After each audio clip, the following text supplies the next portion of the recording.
Assalamualaikum teman-teman semuanya. Selamat datang lagi di channel Nelma Dan. Kali ini aku mau ajak kalian untuk ngobrolin satu ilmu baru, cyber psychology. Mau tahu itu apa? Kita ngobrol langsung dengan founder cyberpsychology.id, Anissa Ivana. Hai Nisa, Hai, halo, hai. Aduh, gue deg-degan banget. Nis, jadi gue pribadi nih, cyber psychology itu kayaknya masih baru ya di kuping gue. Itu sebenarnya apa sih, Nis? Cyber psychology itu dia sebenarnya ilmu interdisiplin antara psikologi sama IT. Tapi dia induknya adalah psikologi. Nah, fokusnya adalah mempelajari segala tingkah laku atau interaksi manusia di cyberspace gitu. Dan bagaimana tingkah laku dan interaksi itu di cyberspace mempengaruhi kehidupan mereka sehari-hari gitu. Ini menarik banget loh. Ternyata aku baru tahu ya, ternyata aku pikir ya penggunaan internet ya udah kita menggunakan biasa aja gitu. Ternyata ini ada ilmunya ya, dan namanya cyber. Iya, ada ilmunya. Yang termasuk dalam cyber psychology itu apa aja sebenarnya? Kalau sebenarnya kita mempelajari dampak teknologi in general, tapi fokus yang paling utamanya itu di internet, cyberspace gitu. Jadi kayak tadi yang aku bilang ya, kayak social media, terus online games, terus ada lagi cybercrime itu juga termasuk gitu, karena kriminalitas di dunia cyber kan. Terus ada juga kayak social media marketing, digital marketing pun terkadang masih masuk juga sih ke area cyber psychology gitu. Apa yang dipelajarin dari ilmu itu ketika kamu ambil materi kuliah ini? Sebenarnya banyak ya, sesuatu yang kita gunakan itu kan pasti berdampak ya, baik positif ataupun negatif. Kayak obat aja kalau kita konsumsi, kalau melewati dosis, melebihi dosis tuh pasti jadinya tidak baik gitu. Sama kayak internet pun, penggunaan yang di luar batas atau di luar seharusnya pasti berdampak secara tidak baik gitu. Miss, apa ya, addiction-nya ketika kita bermain game bisa sama kayak pengguna drugs, pengguna alkohol gitu, segitu mengerikan ya? Padahal kan maksudnya ini games ya, games kan should be fun gitu.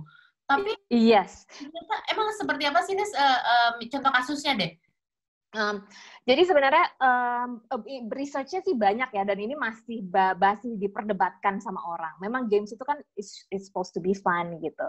Cuman ada juga kalau misalkan ada juga orang yang sangat dependent gitu ya dengan games, sampai akhirnya saat games itu ditarik, dia tuh withdrawal, jadi kayak dia nggak bisa tenang, dia anxious, dia marah-marah gitu, dia menjadi lebih agresif gitu. Dan saat dia bermain games, dia betul-betul kayak escape dari reality ya, sampai lupa makan, sampai lupa tidur gitu. Oke, aku mau tanya. Oke. Ya, Nis, jadi seiring dengan berkembangnya era digital nih yang kita semua serba online ya, ada e-learning, belanja online gitu, terus beli tiket online, bahkan kita melakukan payment juga lewat internet. Sebenarnya dampak apa ya? Dampak psikologisnya kita, terus udah gitu safe, keamanannya tuh seperti apa sih? Ya sebenarnya saat segala sesuatu udah berpindah ke digital, itu pasti resikonya lebih besar. Karena kalau kata dosen gue gitu ya, segala sesuatu yang ada di internet itu hackable, bisa dihack. Jadi kalau mau aman itu sebenarnya ya jangan online. Tapi kan nggak mungkin ya, kalau di sekarang kan semua serba online gitu, mau bayar. Kalau di sini kita bayar listrik dan segala macam-macam udah online gitu kan. Iya. Nah jadi yang pertama, kita harus ini sih lebih hati-hati. Jadi kalau gue pribadi nih, jangan dikit-dikit bikin account di sini, bikin account di sini, bikin account di sini gitu. Kalau misalkan nggak perlu-perlu amat di sebuah website, nggak usah bikin account gitu. Soalnya saat kita bikin account, kita kan memberikan data personal kita kan. Nah, data itu benar-benar terserah sama si website aja dia mau ngapain. Mau dia jual ke pihak ketiga bisa, mau dia gunakan untuk profiling kita bisa, gitu kan. Jadi, dan itu bisa jadi bumerang sih kalau mereka mau menggunakan personal kita untuk nge-hack pun bisa. Jadi kayak contohnya gini, dia minta email lo sama password nih, gitu kan. Nah, kita kan biasanya punya satu email dan satu password yang sama.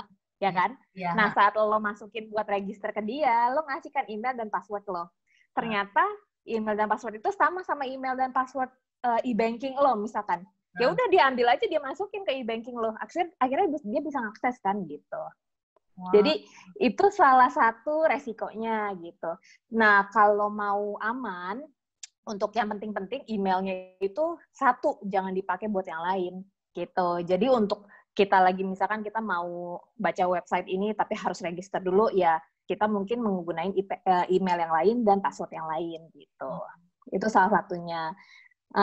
Terus yang kedua, ya kayak history browsing gitu, sering-sering aja gitu di bersih-bersihin gitu. Terus jangan sembarangan ngedownload setiap ada linknya masuk, kita lihat dulu nih bener nggak orang yang kirim, kita kenal nggak, linknya bener nggak gitu. Kadang-kadang dia bisa ngedownloadin kayak ada sekarang namanya Trojan remote something gitu.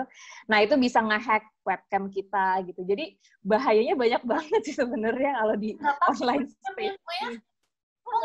Bisa. Ngeri banget. Makanya sekarang ini kayak sempat gue bahas sih di cyberpsychology.id. Kayak sekarang tuh orang suka kayak nge-stickerin kamera gitu, Mak. Supaya kalau misalkan webcamnya kehack gitu, at least dia nggak bisa lihat apa-apa gitu. Oh gitu. Dan itu tuh software yang sebenarnya cukup, gue nggak mau terlalu detail sih karena takutnya ntar kalau ada hacker pinter lagi dia. Sebenarnya software yang cukup gampang dibeli sama orang gitu buat ngeakses kamera webcam orang lain gitu, kayak itu. Jadi banyak banget sih kalau dari cyber security kayaknya nggak habis-habis di pembicaraannya karena itu yang paling ini sih paling hangat juga gitu. Kita nih sebagai manusia sebenarnya security yang paling lemah. Jadi kadang-kadang ya sistem tuh udah keren-keren, udah canggih-canggih, tapi yang lalai itu justru manusianya gitu. Jadi misalnya kita password sembarangan, kadang-kadang naruh di mana, nggak simpen di email misalnya, passwordnya misalnya kita supaya inget ya, kita nyimpen password A, B, C, D, E gitu di email, terus pas email kita dihack ya, dia tahu lah semua password kita gitu. Jadi biasanya tuh manusianya sendiri gitu yang membuat ngasih celah. Ini maksudnya ini udah hal yang kayaknya hampir semua orang mungkin ya, Nis, yang kayak tadi lo bilang gitu, nyimpen password, mungkin juga nyimpen PIN ATM, nomor apalah yang penting-penting itu gitu, karena sekarang orang kayaknya lebih prefer bawa handphone yang udah ada isinya semuanya, bankingnya dibanding dompet, iya nggak sih? Yes. Karena dulu kan kayaknya yang penting nggak boleh ketinggalan dompet, kalau sekarang kan nggak boleh ketinggalan handphone, iya. Yang aman sih sebenarnya kalau nyatet ya di kertas tapi di tempat yang aman. Dan kalau gue password gitu ya gue nggak nulis sepenuhnya password gue gitu. Jadi gue cuman kayak ngasih kode buat nge-recall, oh iya gue inget deh ini password gue apa gitu. Jadi kayak pakai kode sendiri. Gitu. Jadi cuma lo doang yang ngerti itu kodenya. Itu yang aman sih kalau misalkan lo mau nyatet password. Karena kita kan juga nggak mungkin ya ngeinget semua password kita. Apalagi kata dosen gue tuh dia bagusnya password itu diganti setahun sekali. Nah, itu apalagi ya. Kayak gitu. Nah, sebenarnya kalau masalah kayak security gitu, banyak banget sih yang dibahas sama cyber psychology, kayak penggunaan sosial media sama buat anak. Itu kan kayak Instagram, Facebook, gitu-gitu kan sebenarnya buat 12 tahun ke atas gitu kan.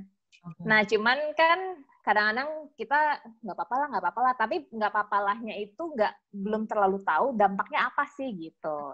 Jadi kayak saat anak menggunakan sosial media, sebenarnya tuh dia bisa men-share datanya, terus kayak location sharing gitu. Terus ada dampak kayak cyberbullying gitu kan. Dan belum tentu konten-kontennya age appropriate gitu. Jadi dampaknya banyak banget gitu. Jadi memang baiknya kalau kita punya anak dikasih handphone memang harus kita dampingin kali ya. Dan sosial media sih sebenarnya kalau dari ilmu cyber psychology ya cukup firm sih, kalau anak-anak ya jangan main sosial media gitu. Dan di Instagram sendiri itu ada ini sih. Jadi misalkan gue nih ngelihat ada anak kecil main sosial media, itu bisa gue report sebenarnya, Mak. Oh, gimana? Jadi bisa gue report. Jadi maksudnya si Instagram ini sebenarnya nggak memperbolehkan sama sekali anak untuk main sosial media. Anak Instagram, anak umur 12 tahun ke bawah. Oke. Nah, jadi kalau misalkan gue misalnya ngeliat, tapi gue nggak pernah nge-report ya. Soalnya kan di Indonesia cukup lazim ya. Nah, jadi misalkan ada anak umur 9 tahun, dia main sosial media. Nah, itu bisa gue report sebenarnya. Jadi di Instagram itu punya kayak feature di mana lo bisa nge-report kalau ada anak yang bermain sosial media gitu. Hold on, maksudnya bermain sosial media, maksudnya Instagram, maksudnya mengakses atau punya account di Instagram. Ceritain dong, Nis, gimana caranya untuk menghadapi hackers? Kalau hackers itu susah ya, kayaknya even orang-orang yang di IT pun kayaknya mereka nggak immune terhadap hacker gitu ya. Cuman balik lagi, kita harus selalu hati-hati dalam kayak kalau ada email masuk, jangan sembarangan ngeklik link. Karena kayak gitu, kadang-kadang link itu dia isinya software untuk nge-hack data kita. Gitu kan sekarang macam-macam banget ya virus-virus. Ada ransomware lah, ada macam-macam deh pokoknya. Terus even kadang-kadang dari orang yang kita kenal pun belum tentu itu beneran orang tersebut. Bisa aja dia emailnya di-hack gitu kan. Iya, jadi hati-hati lagi melangkah menggunakan yang tadinya mungkin ya udahlah gitu, nggak apa-apa. Kayak tadi lo bilang soal terms and condition-nya, kalau misalnya kita login untuk Instagram, sebenarnya kan itu ada di website lain juga ya. Itu kan kalau kita mau daftar, dan biasanya isinya sama. Jadi ya gue salah satu yang nggak baca gitu loh, karena gue sekali baca sudah, dan gue pikir ya kurang lebih bakalan sama. Iya. Ternyata ada poin satu yang itu yang dia bilang anak-anak nggak boleh main, di situ kan kita nggak notice. Nah, Nis, jadi tipsnya untuk anak-anak supaya mereka aman main games atau main mana? Yang pertama harus stick sama age recommendation-nya. Jadi sebelum mereka mendownload, orang tua harus mendampingi gitu. Oh, ini sesuai nggak sih umurnya? Tapi juga harus ada agreement sih, yang itu paling penting, Mak. Jadi orang tua sama anak itu harus bikin agreement dulu. Si anak itu, ini kamu boleh main ya gitu, tapi pertama berapa lama boleh main. Yang kedua, setelah apa, misalkan boleh weekend atau boleh ya kalau udah ngerjain tugas gitu. Terus yang ketiga misalkan apa aja sih games yang boleh dimainin gitu. Terus kita kasih tahu juga kalau misalnya dalam games itu apa yang tidak boleh. Misalkan kamu jangan pernah kenalan sama orang yang nggak dikenal gitu ya. Gitu, kayak berinteraksi dengan orang yang dikenal. Karena kan kadang-kadang tuh ada sexual predator atau ada orang yang emang mau scam gitu ya, mau menipu secara uang atau apa macam-macam gitu kan. Jadi anak itu jangan pernah diperbolehkan buat berkenalan dengan orang yang dia nggak kenal. Jadi kalau dia mau main, misalkan dia udah umur 12 nih, dia main game yang age appropriate, tapi dia mainnya ya sama teman-teman di sekolahnya aja gitu, atau temen yang dia kenal di real life gitu. Oh, oke. Karena bahayanya banyak sih, Mak. Kalau gue belajar gitu ya, kayak sexual predator gitu-gitu, mereka banyaknya ya hunting di internet gitu, nyari korbannya ya di internet gitu.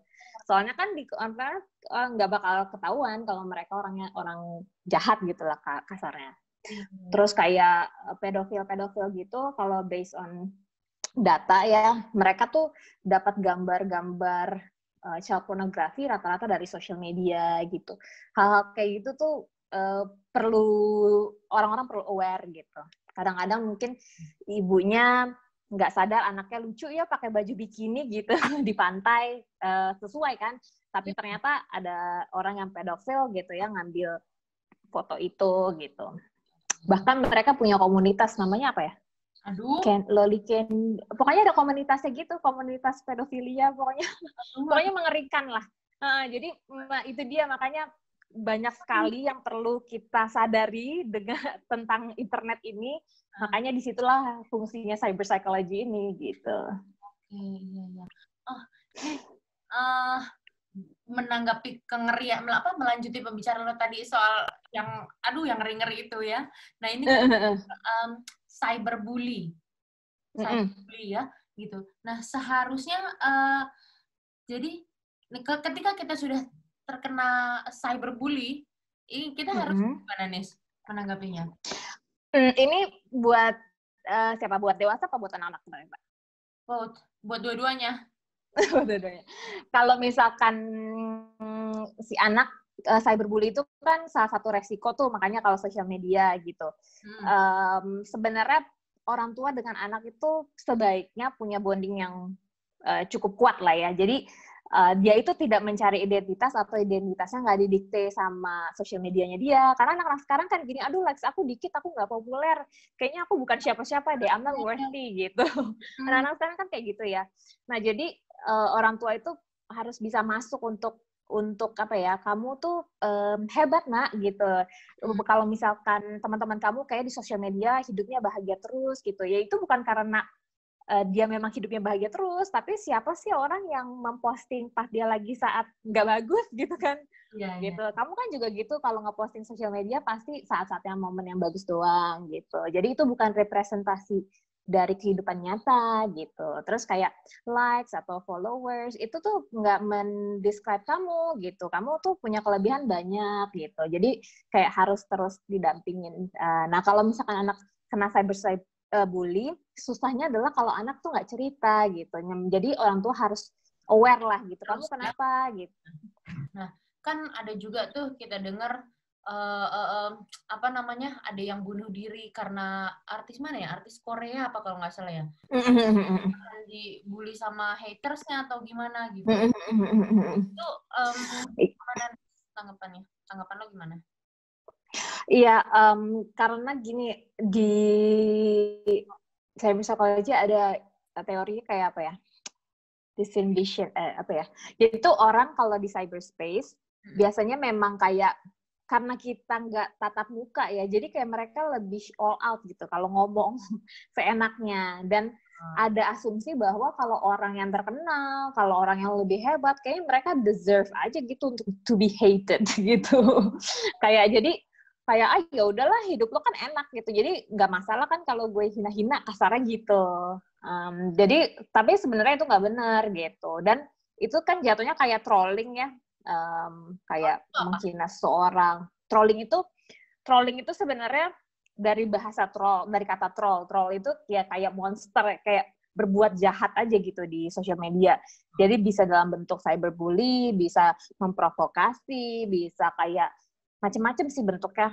Jadi misalkan mencoba menimbulkan kericuhan gitu, macam-macam bentuknya.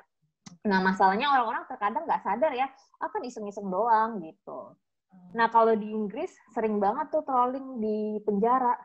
Jadi kayak waktu itu ada korban tabrakan, ini pernah gue bahas di cyber psychology. Jadi pernah ada korban tabrakan kereta api gitu. Terus ada orang nge-troll, jadi dibikin bercandaan lah gitu. Si korbannya tuh ditaruh mukanya di Thomas Tank Engine lah. Terus dia bilang kayak, oh I fell asleep on a rail gitu. Pokoknya dibikin bercandaan. Nah terus keluarganya padahal itu korban dibercandain. Korban, benar, dibercandain. Itu jatuhnya trolling juga. Akhirnya keluarganya lapor ke polisi dan orangnya dipenjara gitu. Orangnya dipenjara untuk beberapa saat gitu. Lumayan lama ya, maksudnya hitungan tahun atau bulan gitu ya. Cuman terus dia juga dikasih sanksi sosial namanya antisocial. Antisocial tuh nggak boleh main sosial media untuk beberapa tahun, kalau nggak salah sih 5 tahun. Tapi itu contoh kasus dari sekian banyak. Kalau di sini di UK ini trolling itu ya bisa dipidanakan. Kalau di Indonesia mungkin belum gitu. Jadi orang-orang banyak yang suka nggak sadar ya, kayak pakai fake account, terus menebar kebencian, ngata-ngatain orang lain gitu. Itu jatuhnya trolling sebetulnya. Iya. Di Indonesia gue juga kan ada undang-undang ITE itu ya. Tapi gue nggak paham sama sekali sih, maksudnya undang-undangnya apa aja gitu. Masih banyak gray areanya sih kayaknya. Dan kadang-kadang orang misalkan apa ntar dibilangnya pencemaran nama baik. Pokoknya masih agak banyak gray area-nya kalau menurut gue gitu, belum terlalu straightforward gitu. Terus mungkin kan orang ngerasanya bercanda gitu aja baper gitu. Kalau Indonesia kan gitu ya. Kalau misalkan baper ya jangan terkenal lah, itu udah resiko jadi influencer gitu misalkan. Kayak di Indonesia kan itu wajar gitu kayaknya ya. Kalau di sini ya, dan kayak gitu. Kalau sekarang kan lagi rame tentang victimize ini kan, yang korban pelecehan seksual. Kadang-kadang kan di Indonesia kan victimnya justru disalahkan gitu. Nah, misalkan kita membuat lelucon tentang victim pemerkosaan, itu juga trolling sebenarnya gitu. Dan ya mudah-mudahan, nggak tahu deh di Indonesia udah ada apa belum, tapi kalau memang belum ada, mudah-mudahan segera diberlakukan gitu kali ya bahasanya. Lebih tegas gitu ya. Sebenarnya banyak sih yang bisa dipelajarin, kayak kalau di sini kan nge-view, melihat child pornography aja udah dipenjara gitu ya, Mak. Jadi bukan hanya memproduksi atau menyimpan, tapi nge-view aja udah dipenjara gitu. Jadi kalau misalkan membuat anak kecil sebagai objek seksual gitu, itu udah dipenjara gitu. Bahkan, jadi kalau misalkan kita ngelihat, kalau kata guru gue yang komputer forensik itu, dia bilang kalau misalkan udah ngelihat berapa detik nih child pornography, itu kayak berapa detik nanti udah kayak ada alarmnya gitu, nanti ada orang yang ngetok aja. Gitu, jadi memang sekali nge-view aja bisa yang nonton siapa maksudnya? Yang nonton child pornography itu siapa? Maksudnya gimana? Misalkan ada bapak-bapak gitu, terus ngelihat child pornography gitu, itu di penjara. Jadi itu ilegal gitu kalau di sini. Child pornography di internet gitu? Oh, oke. Ya, jadi nanti mungkin ada. Maksudnya bukan. Jadi bukan cuman memproduksi, bukan hanya menyimpan gitu, bukan cuman ngedownload, tapi melihat saja udah di penjara kalau di sini. Iya. Oh ya, di UK gitu. Soalnya gue waktu itu mau sebenarnya dari kampus gue ada tour untuk ke penjara yang pelaku-pelaku yang nge-view child pornography gitu. Tapi gue akhirnya nggak ikut karena gue takut, mah. Dan soalnya mereka pun pas ketemu, kata teman-teman gue ya, pas ketemu mereka bilang, gue nggak ngerasa bersalah karena gue kan cuma lihat, nggak ada victim yang real gitu. Tapi di sini hukumnya kayak gitu. Intinya cuma melihat aja udah di penjara gitu. Walaupun nggak ada, kalau pemerkosaan anak gitu kan ya emang anaknya ada dampak psikologis. Cuman kalau nge-view kan bagi si pelaku, gue nggak salah, orang gue hanya cuma dia ada di imajinasi gue doang kok gitu. Cuman ngelihat doang kok, kenapa gue disamain sama orang yang emang benar memperkosa gitu. Cuman hukumnya di sini ilegal gitu. Dan menurut gue sih itu sesuatu yang bagus.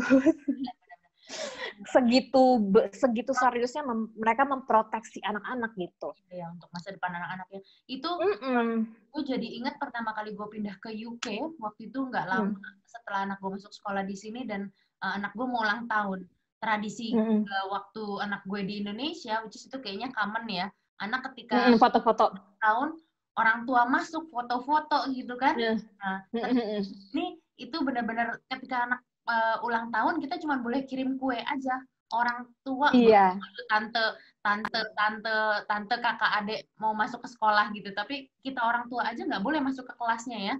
Benar-benar. Kita nggak boleh ngambil foto anak kita pokoknya di sekolah itu sama sekali nggak boleh. Segitunya memang memproteksi anak-anak ya.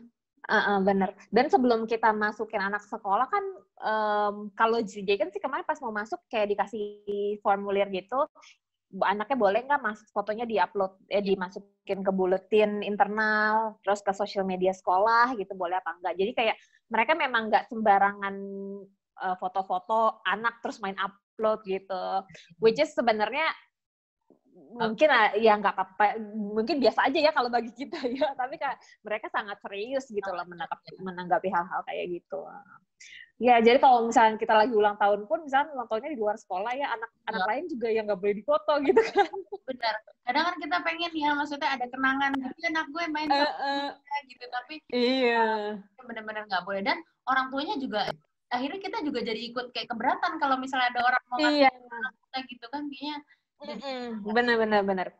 Karena itu sih, karena bagi mereka kan itu kayak privacy ya. Maksudnya takutnya kalau diupload di sosial media, ya bagi mereka itu privacy. Gue nggak mau anak gue ada di internet gitu, kasarnya. Which sebenarnya ya lumayan make sense sih kalau belajar banget tentang internet yang tidak safe ini gitu. Yang semuanya nggak kelihatan ini ya. Bener. Nah, Cuma ya beda aja sih. Kalau kita kayaknya, gue aja dulu cuek-cuek aja gitu loh. Kayak, maksudnya gue cuek aja gitu. Foto ya. Kayak gitu. Ketika di satu level misalnya kita sudah merasa terlalu into sosial media, sebenarnya perlu nggak sih kita sosial media detox? Yep, sosial media detox itu penting banget sih menurut gue. Karena gini, pertama kita di sosial media itu kan load of information-nya banyak ya. Dan saat kita lihat dari satu post ke post berikutnya, itu kan informasinya beda, Mak. Gitu. Jadi, kalau menurut research, itu juga nggak baik sebenarnya ke otak kita karena itu membuat otak kita tuh nggak bisa berpikir sesuatu secara mendalam. Kayak deeper thinking gitu. Karena kita cuman skimming gitu kan, kayak cuman lihat sesuatu tuh sekejap aja gitu kan. Nah, terus yang kedua, ya, hubungan sosial media dengan anxiety dan depression ini cukup tinggi kalau based on research. Banyak banget research yang membuktikan gitu. Karena kita self-comparing gitu. Ada teorinya namanya social comparison. Pasti kita ngebandingin lah gitu sama orang lain hidup kita, lebih baikkah atau lebih buruk gitu. Nah itu juga ada alurnya nih, kalau kita mungkin habis upload, kita high, happy. Ntar habis itu udah 2 jam, 3 jam, udah mulai low lagi, terus kita kayak, kok orang happy sih gitu. Jadi social media detox itu penting sih sebenarnya buat nge-cut juga. Terlalu banyak informasi, kadang-kadang kita juga jadinya worry gitu. Terlalu khawatir, apalagi kalau sekarang kan berita-berita kan semua lagi hangat nih gitu. Tentang COVID lah, tentang apalah gitu kan. Oke. Jadi memang ada baiknya dulu ketika kita sudah merasa mungkin nih bahasanya udah terlalu yang kayak too emotional. Intuit lah, kayak terlalu terabsorb ya, kayak terlalu tersedot gitu sama sosial media. Ya, apalagi sampai kayak kita ngelihat ada orang yang lagi membenci sesuatu, kita ikutan jadi benci, terus ada orang yang benar-benar sampai yang kayak gitu, kayaknya memang kita harus detox dulu tuh, benar-benar hiatus dulu. Nah, ada satu pepatah ya, gue baru dengar sih beberapa yang lalu, yang gue suka banget. Dia bilang kayak mind is like a muddy water gitu. Dia bilang kayak kalau kita mau berpikir dengan jelas, kita harus let it still. Jadi kayak kita jauhkan dulu dari semua informasi, baru kita tuh bisa berpikir secara jelas gitu. Jadi kita baru tahu posisi kita, point of view kita baru tahu kayak sebenarnya opini kita terhadap sesuatu tuh gimana sih gitu. Jadi terkadang saat kita detox itu ya kita membiarkan diri kita dengan pemikiran kita yang murni gitu, tanpa ada kayak terseret-seret dengan opini orang lain gitu. Karena kalau di sosial media kan kita baca komen orang, kita baca konten orang gitu kan, kita terombang-ambing banget kan emosinya gitu. Dan apalagi kalau misalkan ada teman yang membuat kita insecure atau ada akun-akun yang menurut kita toxic gitu ya itu juga di-mute aja dulu. Gitu. Oke. Nah, Nis, ini 2 pertanyaan gue terakhir. Iya, nggak apa-apa, santai aja. Gimana caranya untuk optimizing our social media, penggunaan sosial media kita, Nis? Ini maksudnya sebagai apa? Kalau lo mau usaha atau mau? Enggak, sebagai kita pengguna biasa aja. Jadi, gitu. Kita mengoptimalkan sosial media untuk maksudnya kayak gue, ibu rumah tangga gitu ya, gitu. Gue mau mengoptimalkan sosial media gue, tapi in the right track gitu loh.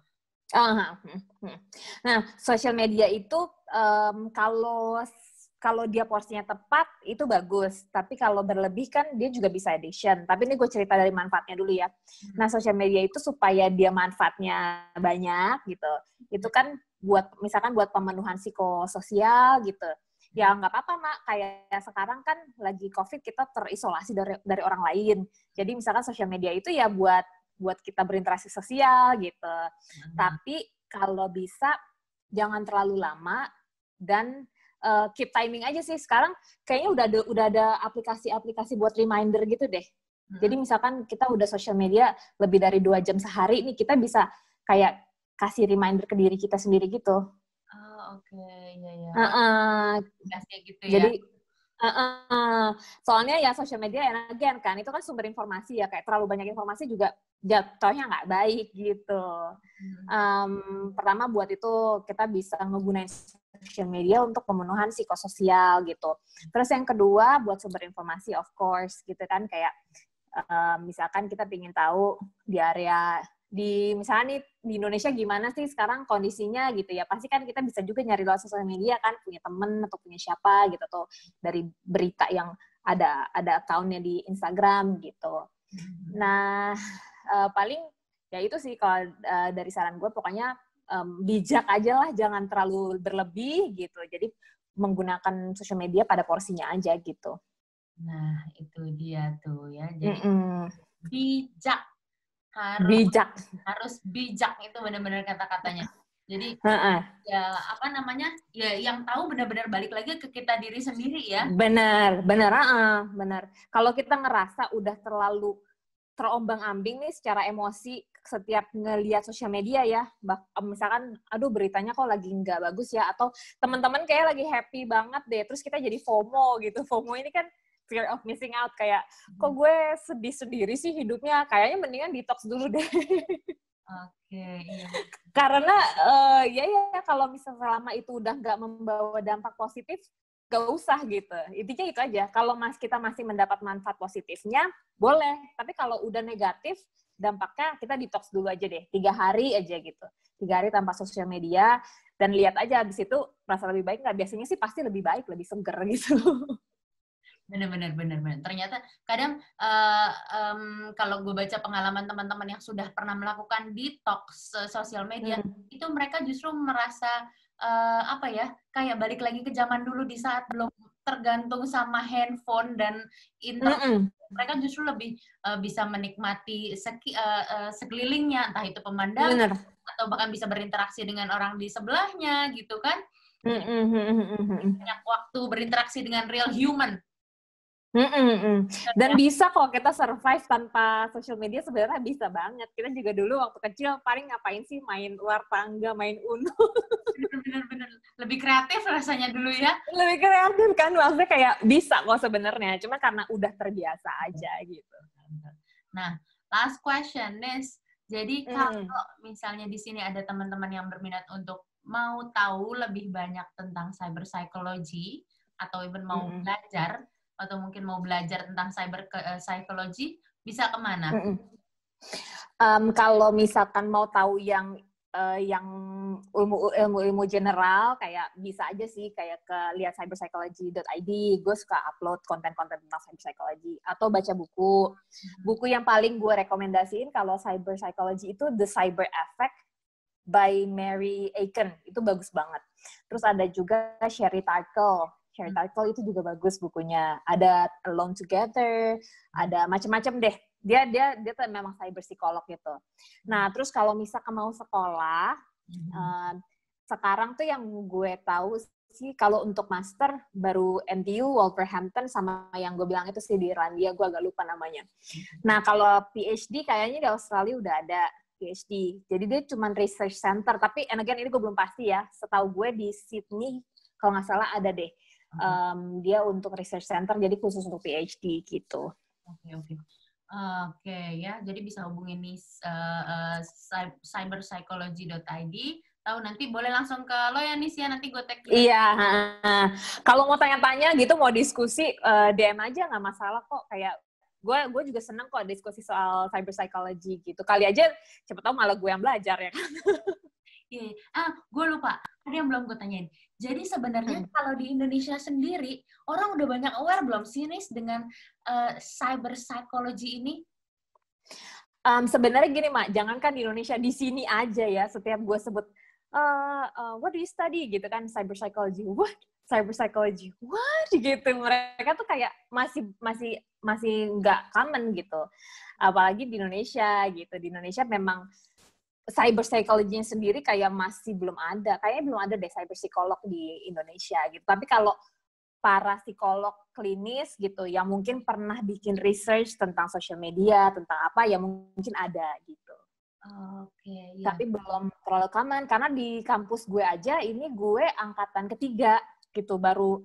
Dan sebelum gue itu kata dosen-dosen gue sih kelasnya tuh cuma 10 orang, 11 orang gitu yang angkatan 1 sama 2. Nah, angkatan gue yang udah lumayan gede gitu, kita ber-25. Gitu.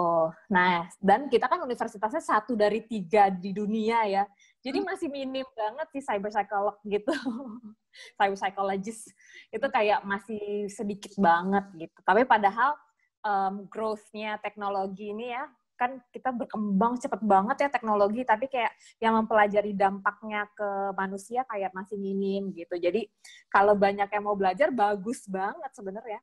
Iya. Kayak dunia pasti butuh banget sih orang-orang para cyber psychologist. Jadi kalau ada yang mau belajar, gue encourage deh. Kalau misalnya ada yang mau kuliah, gue bakal ngasih information tentang mau kuliah di sini, gimana caranya, gue open banget gitu.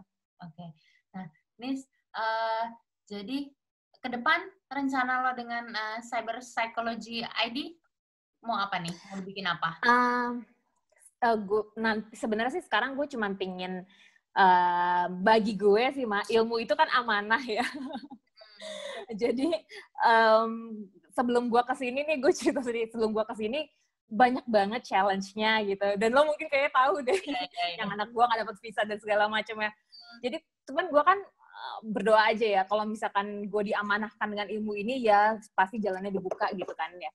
Jadi kalau gue sih kayak merasa punya utang untuk menyebar ilmu ini sih, kayak menyebar amanah, Bapak menjalankan amanah untuk ngasih awareness tentang cyber psychology gitu. Itu misi pertama sih. Dan nanti kalau mekanismenya dari workshop, terus lewat ini mungkin gue akan bikin beberapa video, podcast gitu, kayak gitu. Dan kalau terbesarnya gue pengen bikin kayak konferensi yang memang mengundang cyber psikolog dari luar, kayak dosen-dosen gue gitu. Oh iya. Keren. Kamu luar biasa banget, Nisa.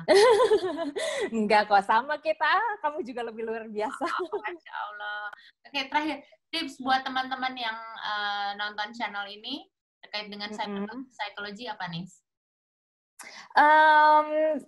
Bijak berteknologi. Memang udah itu aja sih sebenarnya ya. Iya. Intinya sih itu sebenarnya. Gitu nggak? Jadi sebenarnya sih menggunakan teknologi ini manfaatnya banyak banget. Jadi bukan musuh ya, teknologi ini bukan musuh. Jadi memang it's a friend lah gitu. Tapi kalau sebisa mungkin kayak sebelum kita download aplikasi atau apa, ya kalau bisa coba baca sedikit term and condition-nya gitu. At least kita tahu ya kita resikonya apa aja gitu. Terus kayak lebih aware aja, kayak anak-anak misalkan ya kalau dari EPA kan ada guidance untuk screen time gitu kan. Itu mungkin itu sih kayak mesti sebaiknya diikutin gitu. Gue sih nggak bisa bilang harus gitu karena balik lagi orang tuanya pasti lebih tahu yang terbaik buat anaknya sih, Mak. Jadi kalau gue pribadi kayak nggak ada yang harus, balik lagi ke kebijakan orang tua. Tapi lebih bijak aja, kayak lebih banyak belajar, lebih banyak tahu, lebih banyak aware aja gitu.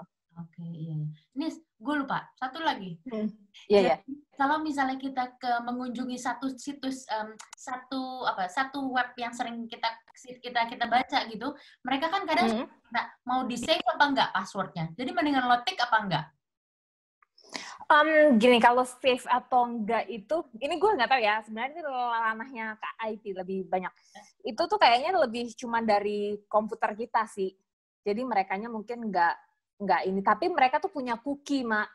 Jadi lo tahu kan kayak we have a cookie setting gitu. Yeah. Nah si cookie ini tuh kayak apa ya, memory tool-nya mereka yang mereka akan inget ID kita, password kita, gitu. Terus mereka juga akan ingat preference kita. Jadi misalkan kayak di Indonesia, kita Tokopedia nih, kita masuk ke Tokopedia. Dia akan naruh cookie itu akan ngingetin si Tokopedia, oh si Nelma itu kalau ke Tokopedia dia biasanya beli A, B, C, D, E gitu. Kayak gitu. Nah, kalau itu, kalau gue sih biasanya nggak pakai sih. Nggak pakai mengingat password. Gue lebih suka manual sih, kayak lebih terbaik apa-apa manual aja. Kan kadang kita suka males, let's say kalau misalnya kita buka Google everyday gitu kan, kan males ya kadang harus type username dan password gitu. Mereka kan kadang kasih ada box tambahan gitu, jadi kamu mau di-save apa ini gitu.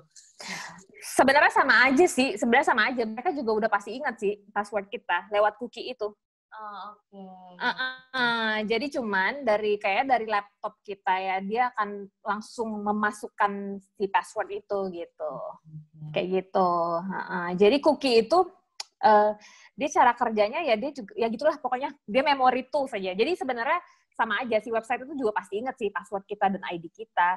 Masalah kepercayaan aja sih, Mak. Lo percaya nggak sama website ini gitu? Dia bakal menyalahgunakan password gue nggak gitu.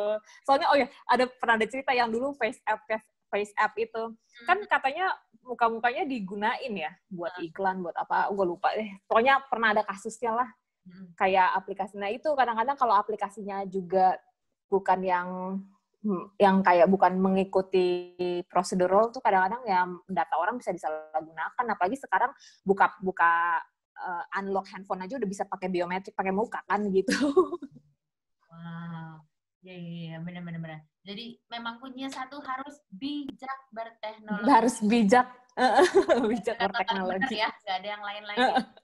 Nggak ada yang lain lagi, dan itu ya kita sendiri sih, karena kita nggak ada satupun orang yang immune gitu dari hackers atau dari sisi negatifnya teknologi. Cuman kita harus even hacker sendiri nggak immune. Iya, even hacker sendiri. Hacker tadi sekarang kan ada white hat. White hat itu hackers yang baik gitu, yang kerja sama polisi, yang pokoknya gitulah. Jadi nggak ada yang imun gitu. Ya memang harus hati-hati aja sih dari kitanya. Oke. Ya, oke. Anissa, Ivana, thank you. Thank you juga ya, Ma. Thank you. Ilmunya bermanfaat banget ini buat gue dan aduh, semoga ya. teman yang lain.